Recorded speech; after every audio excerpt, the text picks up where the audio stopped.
Welcome back, friends. So I've been able to continue thinking about this new theme, this new idea, right, of making sure you're doing what you want in the way you want to do it. And I think the angle I want to deal with today is this point that this question, what are you passionate about? Finding your passion and all those kind of things around that does not have to be and should not be seen uniquely through the lens of a career question, right?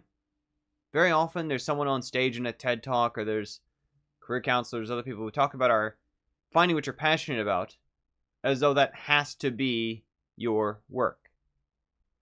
And I think that's deeply overly limiting for the reason that there's not necessarily always going to be an overlap. And again, sometimes there may be. No problem with that. Not complaining about that when there is.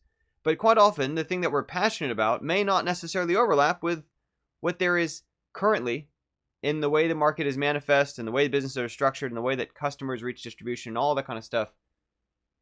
Just either not monetizable at the scale or level or way that you're actually passionate about doing it.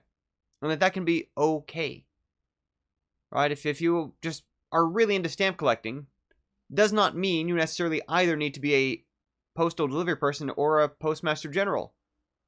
You can just collect stamps because you like doing it. And I say this as I've got people in my life who for many years struggled to figure out what are they passionate about because they just felt like, they're capable and competent and doing okay at the line of work that they're in, but they're not really sure, is this what I'm passionate about? Do I feel passion towards this? And it kind of took them realizing that they had some other completely unrelated thing that they are passionate about that now they kind of fit in on every weekend or once a month, or depending on the kind of things or different stories we can draw from, finding that they're passionate about in a way that at best maybe taps into some of their same qualities. That, if nothing else, part of what makes them an excellent fit for one line of work might also speak to that this is something else that kind of scratches that same itch. And this same sort of thing we see all the time in game developers, where someone who may be relatively satisfied in a software engineering career can, at the same time, also be making games as a passion thing on the side. In a weird way, too, this can also take some of the volatility that, obviously, again, why this topic's so important to me is I've seen it burn a lot of people out.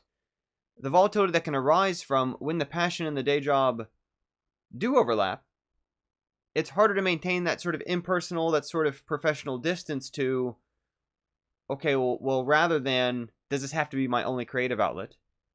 It can be, at the professional environment, what's best for the customer, what's best for the business, what's best to keep this machine running to make sure it's paying people's salaries and can still hear next year and that kind of thing.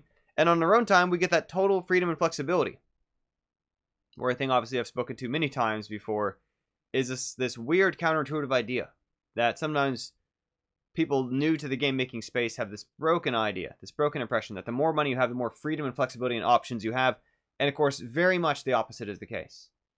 The more money is invested in something, the fewer risks you can take because of a certain amount of guarantee you have to begin building in of it's going to at least make back what it cost. And now when you can find something in a way that you can do it, where you're doing it because you're passionate about it, because you are excited about it, because ultimately to you it is worthwhile simply to have made that thing exist or happen, or for you to have experienced the thing you want to experience, that can be the payoff. Guaranteed. No risk involved, no probabilities involved, doesn't depend on market timing. And some people might throw a small price on that just to see how it does in the market. Some people might experiment with ads or something, but oftentimes we just kick that stuff out there as freeware because, really, box checked. I had never made a racing game. I wanted to make a racing game. I did it, and it's out there. And I know for many years, again, it can work either way, right? I mean, we've got people out here in LA who kind of went back and forth between sometimes struggle in an industry, in this case, not even games, let's say film, where they were passionate about film, they cared about film, they like discussing film, it's of interest to them deeply, personally, culturally, creatively, but they found that was exhausting them or underpaying them or drawing upon their energy in a way that really long-term wasn't sustainable. They didn't see themselves having a long-term future in what they were doing there.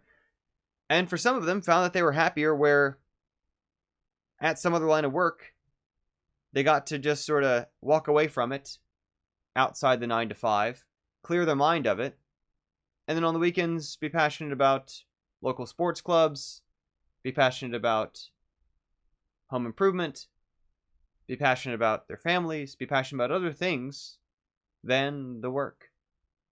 And it's a very weird relationship here. I'm sure we could continue to explore further, probably in the same thread of where you're doing what you want.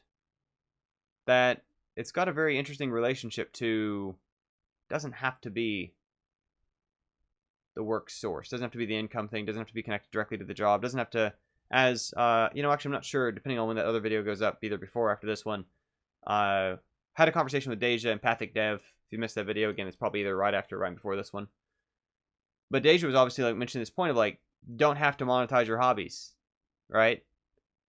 And that's something that very much, because there are increasingly ways that it seems like we can do that through blogging, through online materials and so on. And obviously there's an extent to which you can. It's harmless. It's not a problem to.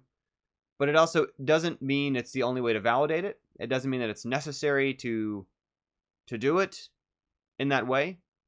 You can also just genuinely enjoy it for what it is. And that it's not just about that.